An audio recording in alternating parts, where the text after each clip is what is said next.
কাল করবেন হুজুর, ইন্তেকাল করবেন। শেষ সময় মৃত্যুর বিছানায় পড়েছে। ছেলে ইয়াজিদকে দেখে বলছে, এই ইয়াজিদ শোনো, এখানে 5,10,000 দিরহাম রয়েছে। 5,10,000 দিরহাম রয়েছে বা দিনার রয়েছে। আমি তোমার আব্বা জান দুনিয়ার জমিন থেকে বিদায় নিয়েছি। এই দিরহামটা তুমি মদিনা জমিনে রাসূলুল্লাহর বংশ হুজুরের কলিজার টুকরা ইমামে হুসাইন আছে, হুজুরের দরবারে পৌঁছে দাও। আর যদি তোমার যদি সময় হয় ওই মদিনা জমিনে একবার রাসূলুল্লাহর দরবারে যাবে, রাসূলুল্লাহর কলিজার টুকরা ইমামে হুসাইন হুজুর আছে, হুসাইন হুজুরকে আমার সালাম দেবে। ওমরে ফারুক হুজুরের ছেলে আব্দুল্লাহ হুজুর বেঁচে রয়েছে, ওনাকে আমার সালাম। যখনই বলেছে ইয়াজিদের মুখটা কালো হয়ে গেছে, ইয়াজিদের মুখটা কালো হয়ে গেছে। আব্বাজান হযরত মুআবিয়া রাদিয়াল্লাহু তাআলা হুজুর বুঝতে পারলেন ছেলে পতন ঘটছে, ছেলে পতন ঘটছে। আব্বা কি করবে? হুজুর আর কিছু বললেন। হুজুর বারবার জিকির করতে করতে হুজুর ইন্তেকাল হয়ে গেল। বলেন ইন্না লিল্লাহি ওয়া ইন্না ইলাইহি রাজিউন। হুজুর ইন্তেকাল হয়ে গেল। হুজুর ইন্তেকাল যখনই হয়ে গেল, আমার দিকে মনোযোগ দিন, পরিষ্কার কথা বলছি। হুজুর ইন্তেকাল হয়ে গেল।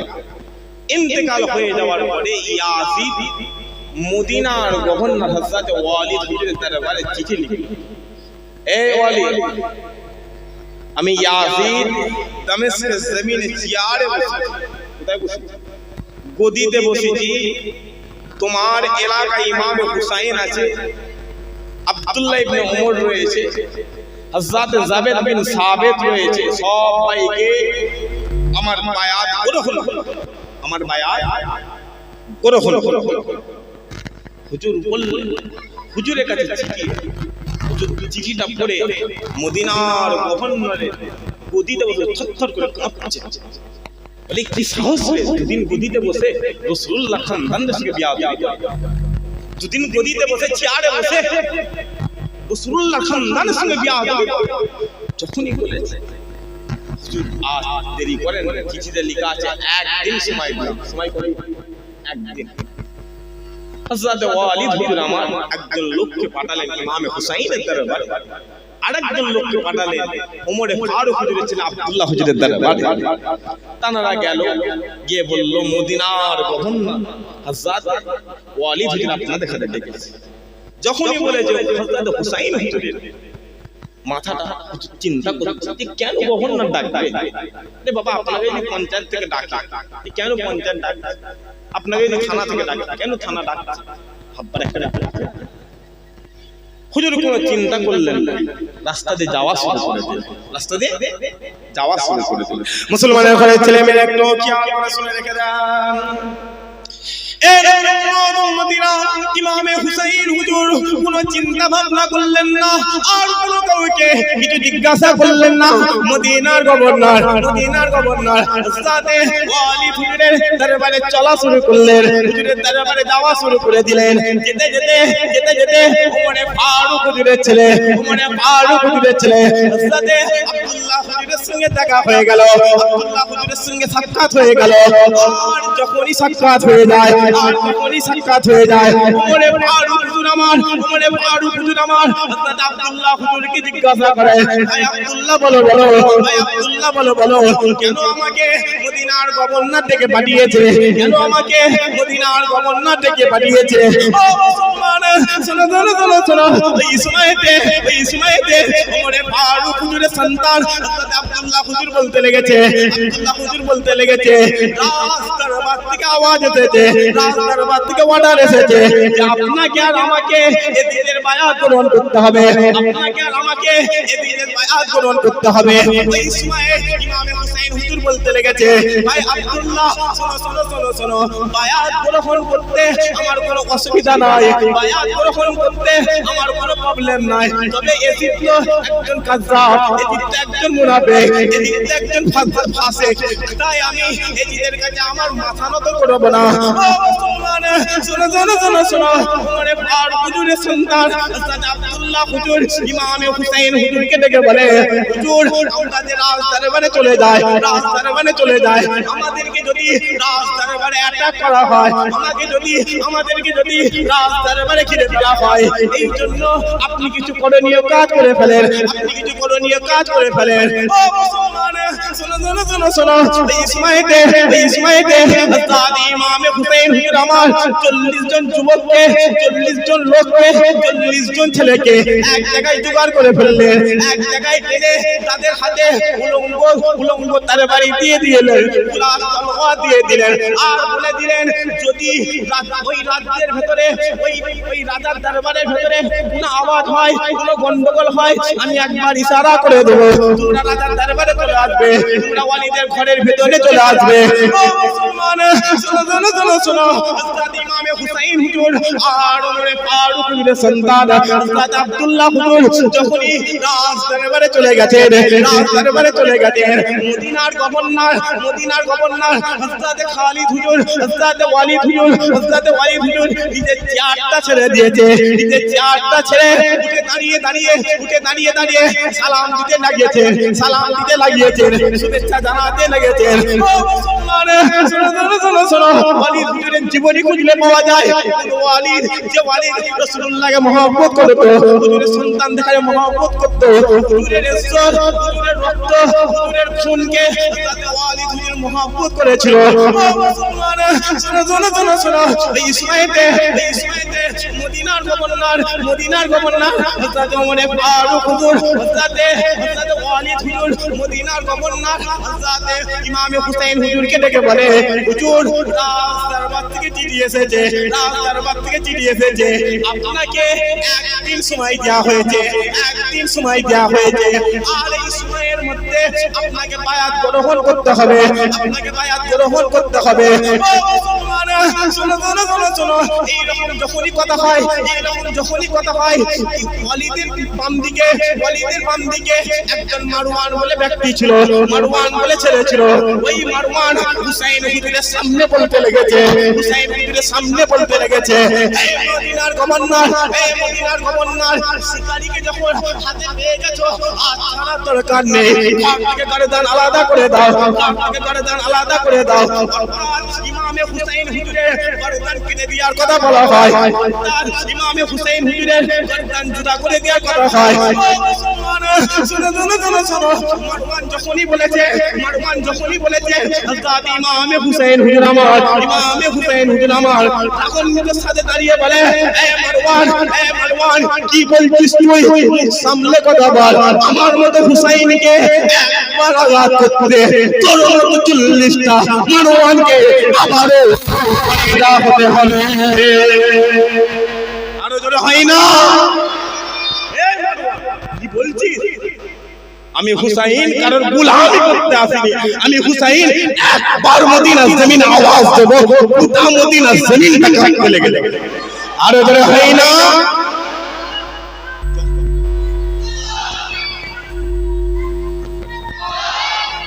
যখনই এই বিষয়টা হয়েছে, ওই যে 40 জনকে হুজুর বাইরে দাঁড় করিয়ে রেখেছেন, তারা সবাই হয়ে মরিয়ে রাজার দরবারে ওমরে ফারুক হুজুর বললেন, চুপ, কেউ কোনো কথা বলবে না, যাও বাইরে চলে যাও।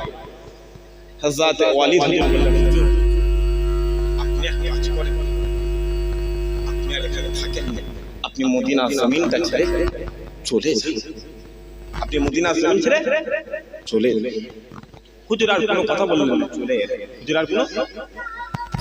না, চলে আসার পরে মারওয়ান সঙ্গে সঙ্গে ওই দামেস্কে ইয়াজিদকে চিঠি করে দিল যে, এই ইয়াজিদ শোনো, এই মদিনার গভর্নর ওয়ালিদ যতদিন গদিতে থাকবে, হুসাইন কোনোদিনই তোমার বায়াত গ্রহণ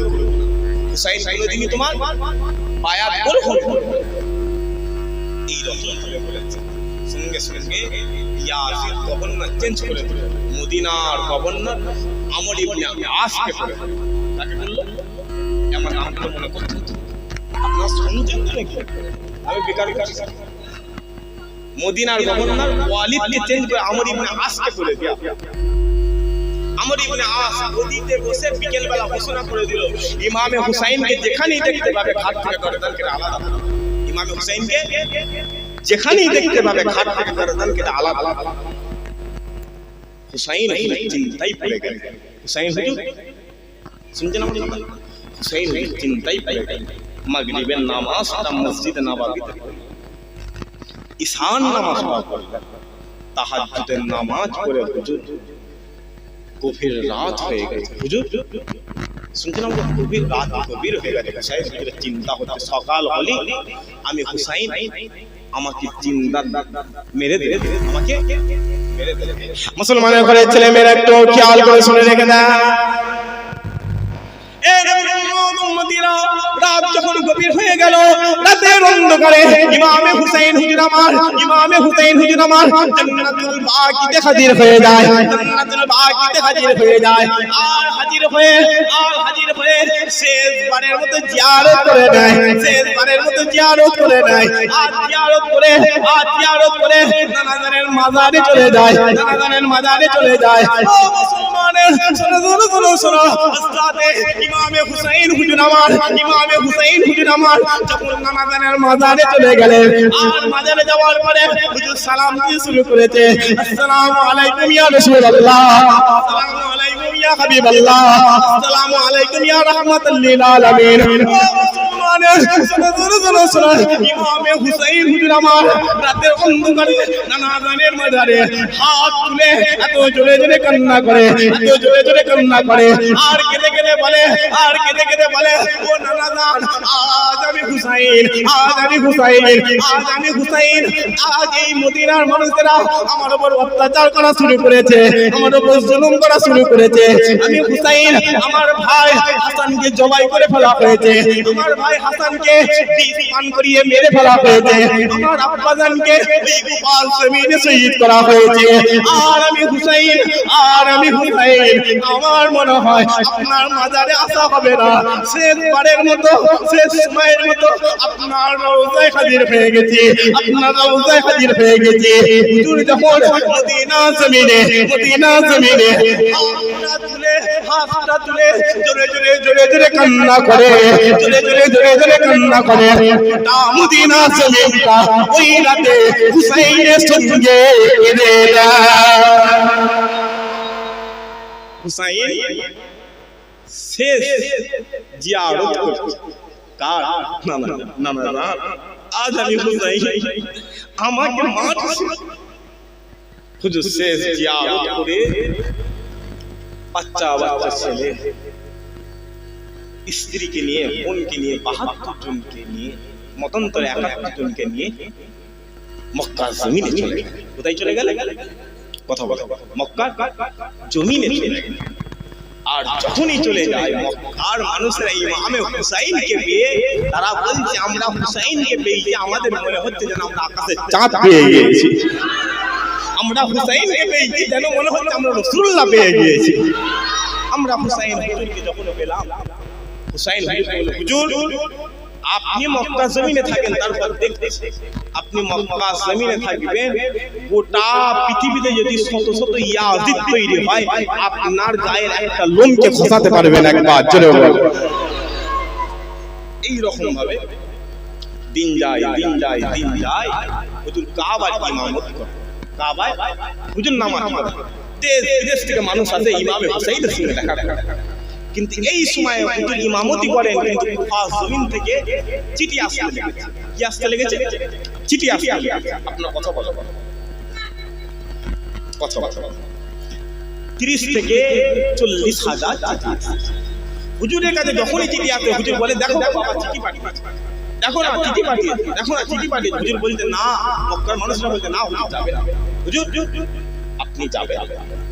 এই রকম ভাবে শেষ চিঠিতে লেখা হয়েছিল, এই ইমামে হুসাইন আল্লাহর কসম দিলাম তোমাকে কুফায় আসতে হবে, আল্লাহ কসম দিলাম। আর আপনি যদি না আসেন, কিয়ামতের মাঠে আপনার নানাজানকে সামনে রেখে বলবো আপনার কলিজার টুকরা হুসাইন আসেন বলে আমরা বিদ্রে গিয়েছি। যখন এই চিঠিটা পেয়ে যায় মাথাটা কাজ করে না। হুজুর বলছে কেউ আমাকে আটকাতে পারবে না, আমি যাব, আমি যাব। এখন বলে হুসাইন কারবালার জমিনে যে শহীদ হবে এটা হক না মিথ্যা?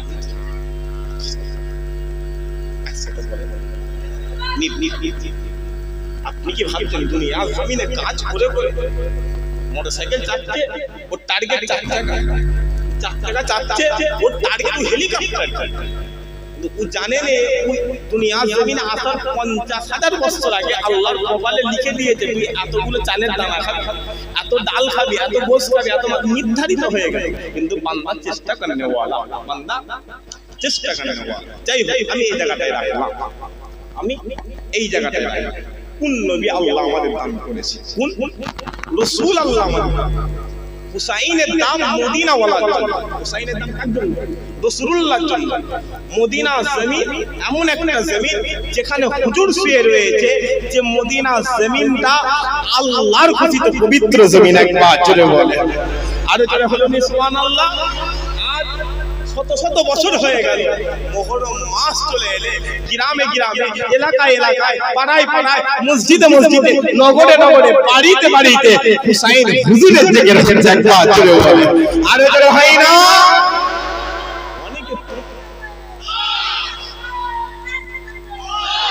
তোমরা ইয়াজিদ করতে পারো, তোমরা ইয়াজিদকে মহব্বত করতে পারো, হ্যাঁ করতে পারো। তোমাদের বাপ হতে পারে ইয়াজিদ, কিন্তু 1400 বছর আগে হুসাইন তো মেনে নেয়নি ইয়াজিদকে। তাই নানার উম্মত আজ আমরা ইয়াজিদকে মেনে নিতে পারছি না। তাই তো নাকি? এই কথা বলা গেল।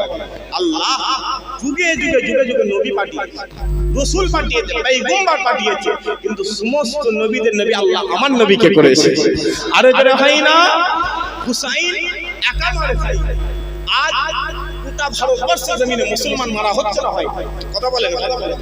মুসলমান মারা হচ্ছে, আমরা মার খাচ্ছি এটা নয়, শুধু আমরা মার খাইছি এটা নয়, সাহাবারা মার খেয়েছে এটা নয়, হুসাইন মার খেয়েছে এটা নয়, রাসূলুল্লাহ মার খেয়েছে এটা নয়, আদম শফিউল্লাহ থেকে শুরু করে ঈসা নূহুল্লাহ পর্যন্ত সমস্ত নবীরা দুনিয়া জমিন আগমন করেছে, সবাই মার খেয়েছে। সবাই মার খাওয়া, আমাদের মার খাওয়াটা সমস্ত নবীদের সুন্নাত আদায় হয়ে যাচ্ছে। একবার জোরে বল, আর জোরে হলো সুবহানাল্লাহ। মুসলমানের ঘরের ছেলে মেয়েরা একটাও খেয়াল করে শুনে রেখে দেয়। আল্লাহ পাকের পৃথিবীর জমিনে যুগে যুগে যুগে যুগে আল্লাহ নবী পাঠাতে শুরু করেছে, রাসূল পাঠাতে শুরু করেছে, পয়গম্বর পাঠাতে শুরু করেছে। শোনো শোনো শোনো শোনো, এই পৃথিবীর মানুষেরা, এই পৃথিবীর মানুষেরা, এই পৃথিবীর মানুষেরা সেই নবীদের উপরে অত্যাচার করা শুরু করেছিল, সেই নবীদের উপরে জুলুম করা শুরু করেছিল, সেই নবীদের উপরে মারধর করা শুরু করেছিল। শোনো শোনো শোনো শোনো, এই পৃথিবীর মানুষেরা, এই পৃথিবীর মানুষেরা 3000-এর বেশি নবীকে, 3000-এর বেশি রাসূলকে, 3000-এর বেশি পয়গম্বরকে দুনিয়া জমিনে মার্ডার করে ফেলেছিল, দুনিয়া জমিনে খুন করে ফেলেছিল, দুনিয়া জমিনে জবাই করে ফেলেছিল। শোনো শোনো শোনো শোনো, এই পৃথিবীর মানুষেরা, এই পৃথিবীর মানুষেরা, এই পৃথিবীর মানুষেরা একদিনে একদিনে একদিনে 9 জন নবীকে মার্ডার করেছিল, 9 জন নবীকে খুন করেছিল, 9 জন নবীকে জবাই করে ফেলেছিল। কিন্তু যখনই আমিনার লালের পালা হয়ে যায়, আব্দুল্লাহর বেটা মুহাম্মাদের কথা হয়ে যায়, শোনো শোনো শোনো শোনো, পীরের দরবারে যাওয়ার দরকার নেই, আলেমের দরবারে যাওয়ার দরকার নেই, যাও চলে যাও চলে যাও, ওই কাবাকে গিয়ে জিজ্ঞাসা করো, যাও চলে যাও চলে যাও, ওই কাবাকে গিয়ে প্রশ্ন করো, এ কাবা, এ কাবা, এ কাবা, বলো বলো বলো বলো, তুমি কেমন করে এত দামি হয়ে গেলে, তুমি কেমন করে এত আলা হয়ে গেলে? ওই সময়েতে, ওই সময়েতে, ওই সময়েতে ওই কাবা বলতে লেগেছে, আমি কাবা, আমি কাবা, আমি কাবা, আমার 4000 বছর আগের ইতিহাস দেখে দাও, আমি কাবা, আমি কাবা, আমি কাবা, আমার 3000 বছর আগের ইতিহাস দেখে যাও। আমি কাবা, আমি কাবা, আমি কাবা, আমার 2000 বছর আগের ইতিহাস দেখে যাও। শোনো শোনো শোনো শোনো, আমি কাবা, আমি কাবা, আমি কাবা, আমার সামনে এই 22 বছরের যুবকগুলোকে, এই 24 বছরের যুবকগুলোকে কাঠ থেকে গর্দান কেটে কেটে আলাদা করে দেওয়া হয়। আমি কাবা, আমি কাবা, আমি কাবা, আমার সামনে বাচ্চা বাচ্চা বাচ্চা বাচ্চা কন্যা সন্তানগুলোকে জীবন্ত দাফন করে দেওয়া হয়। আমি কাবা, আমি কাবা, আমি কাবা, আমার 4টে দেওয়াল রয়েছে, আমার 4টে পাঁচিল রয়েছে, আমার 4টে কোণ রয়েছে। ওই 4 দেওয়াল, ওই 4টে পাঁচিল, ওই 4টে কোণ রক্তে রঞ্জিত করে দেওয়া হয়। আমি কাবা, আমি কাবা, আমি কাবা, আমার বুকের ভেতরে 360টা মূর্তি রাখা হয়। কিন্তু যখনই 570 খ্রিস্টাব্দে আব্দুল্লাহর বেটা মুহাম্মদ আমিনার লাশ, আমি কাবা, আমি কাবা, আমি কাবা, আমার বুকে পা দিয়ে দিয়েছে। দিয়ে দেওয়ার সাথে সাথে আমি কাবা সঙ্গে সঙ্গে পৃথিবীর সবচেয়ে দামি হয়ে গেছে। এই কাবা বলতে পৃথিবীর সবচেয়ে খারাপ আমি ছিল। আজ আমি কাবা আমার দরবারে আসবি এসে এই হচ্ছে কাবা শরীফ। এটা কি কাবা শরীফ? এটা সিধা সিধা হবে আল্লাহ সাতটা আসমান দেখতে হবে। ওই সাতটা আসমানে কাবা শরীফ সিধা সিধি আল্লাহর আরশে আজিম হাজির হয়েছে। ওই আরশে আজিম 70,000 পর্দার ভিতরে আমার আল্লাহ হাজির হয়েছে। আর জোরে বলুন সুবহানাল্লাহ। জায়গা তৈরি। ওই কাবা বলতে পৃথিবীর সবচেয়ে খারাপ আমি, পৃথিবীর সবচেয়ে খারাপ কে? আমি। কিন্তু হুজুর আগমন করেছে আমি কাবা, আমার দিকে একটা নিয়ে ধরে একটা চাওয়া নিয়ে চোখের পালকটাকে বন্ধ করে ছেড়ে দেবে। চোখ ছাড়তে দেরি হবে, আমি আল্লাহ তোমার দোয়াকে কবুল করে নেব। একবার জোরে বলুন, আরো জোরে বলুন সুবহানাল্লাহ।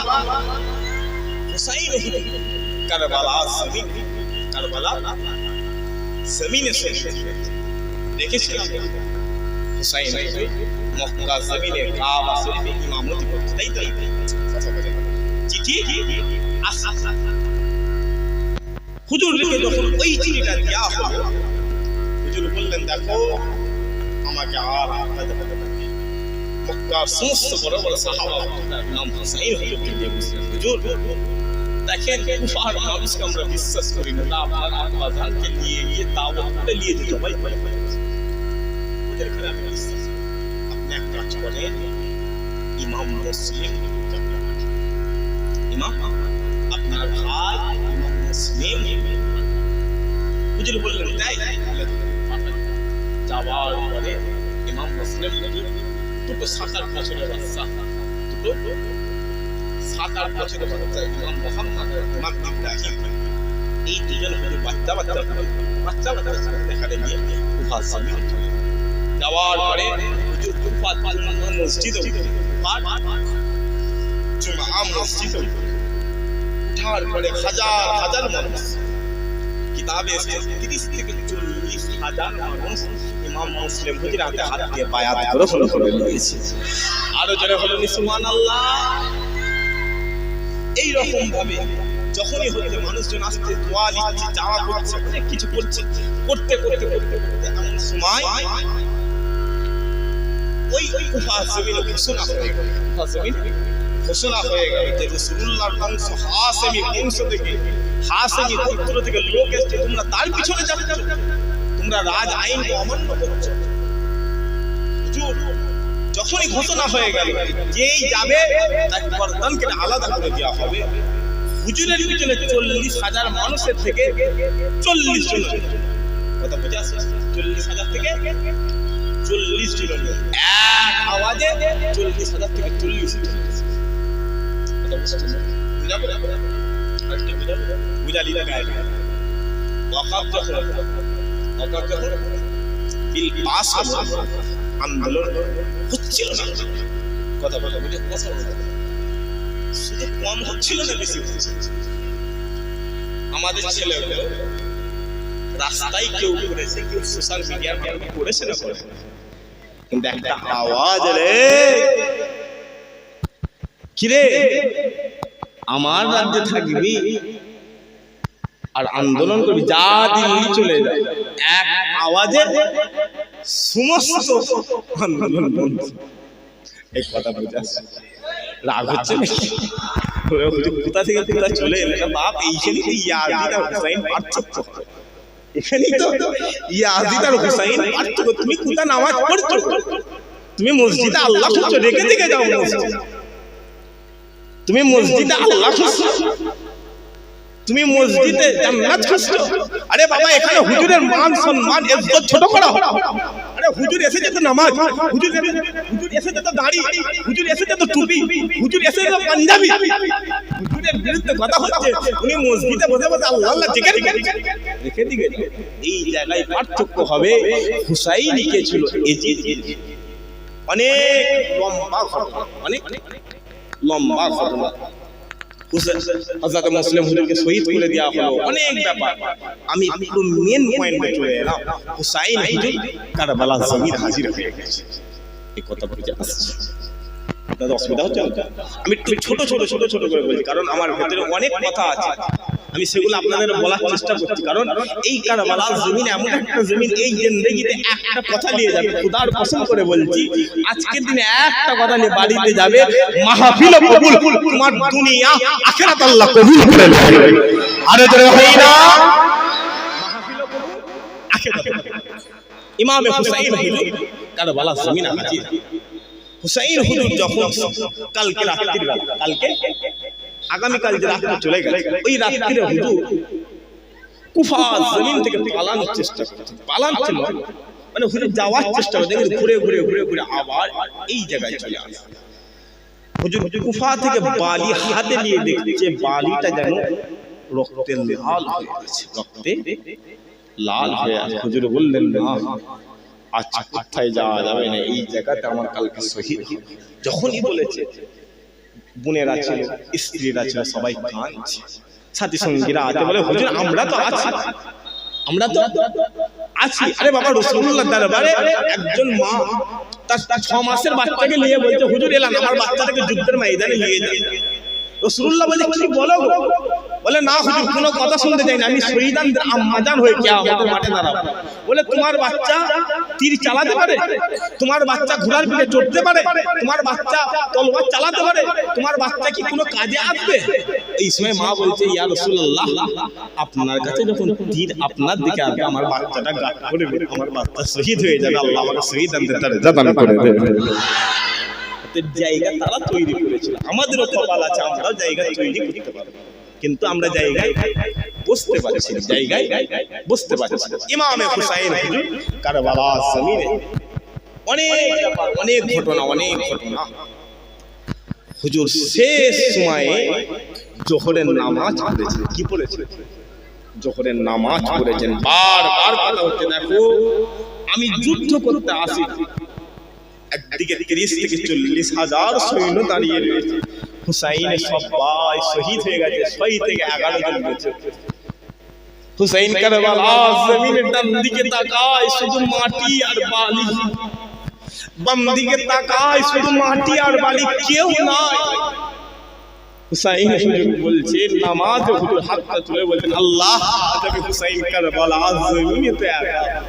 হুজুর যখনই বলেছে কারবালা জমিন, আসমান থেকে আওয়াজ আসতে লেগেছে, হুসাইন কারবালা জমিনে তুমি আজ একা, কিয়ামত পর্যন্ত আমার উম্মত তোমারই সাথে রয়ে যাবে। একবার জোরে আর জোরে হয় না, তাকবীর দেন তো দেখি, নারে তাকবীর। হুসাইন আওয়াজ যেন এলাকায় যারা সাইডে যারা আছে তারা যেন বলে যে মল্লিকপুর গ্রামে এজিদি মুসলমান নেই, সবাই হুসাইনি মুসলমান হয়ে রাসূলুল্লাহর গোলাম হিসেবে হাজির হয়েছে। আরে যারা হয় না, তাকবীর দেন, নারে তাকবীর। আরো জোরে তাকবীর দেন, নারে তাকবীর, নারে তাকবীর, নারায়ে মুস্তাফা, নারায়ে মুস্তাফা, মারহাবা মারহাবা মারহাবা মারহাবা। মুনাফিকদের কলজে ছিঁড়ে মরে যাবে।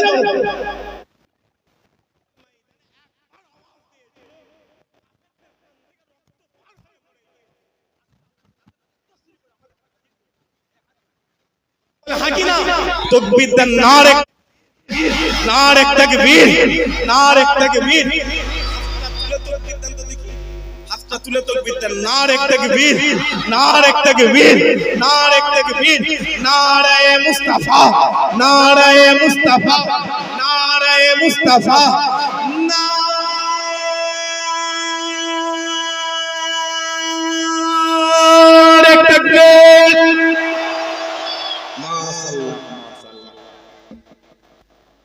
সব জায়গায় ছুঁচ গলাতে সব জায়গায় ছুঁচ গলাতে যে ওখানে পেরেক ঢুকে বসে রয়েছে তোমার কথা বলা তোমার আন্দাজ যাই আমি যে কথা বলবো হুসাইন কারবালা জমিনে বলতে শোনো আমি হুসাইন কিন্তু যুদ্ধ করতে আসি তারা বলতে না আমরা যুদ্ধ করব তারা আমরা যুদ্ধ করব হুজুর এক কাজ করুন জোহরের নামাজটা আদায় জোহরের নামাজটা আদায় মুসলমানের ঘরে ছেলে মেয়েরা একটু খেয়াল করে শুনবেন এ নবীর উম্মতিরা হযরত হুসাইন হুজুর কারবালা জমিনে জোহরের নামাজটা আদায় করে নিলেন জোহরের নামাজটা আদায় করে নিলেন আর আদায় করে নানাজানের পাগড়িটা পরে নিয়েছেন একটা জুব্বা পরে নিয়েছেন আর জুব্বা পরে আব্বাজানের জুলফিকার তলোয়ারটা হাতে করে নিয়ে ঘোড়ার পিঠে চেপে যখন এজিদের সৈন্যর দিকে চলে যায় সমস্ত সৈন্যরা এক বাক্যে বলেছিল আজ কারবালা জমিনে হুসাইন নাই হুসাইনের নানাজান হাবিবুল্লাহ হাজির হয়ে গেছে সবাই দল ছেড়ে বলে না ও তো হুসাইন আছে না ও তো হুসাইনের নানা রাসূলুল্লাহ হাজির হয়ে গেছে আর ওটা হয় না যখনই বলেছে সবাই আলাদা এখন ইয়াজিদ তো নামটা মনে পড়ছে না একজনের সেনাপতি করে তার হাতে সৈন্যগুলো পাঠিয়েছে সে সবাইকে ডাকে এই শোনো গো কোথায় যাচ্ছ কোথায় তুমি চলে যাচ্ছ শোনো এইখানে আসো ওটা হুসাইন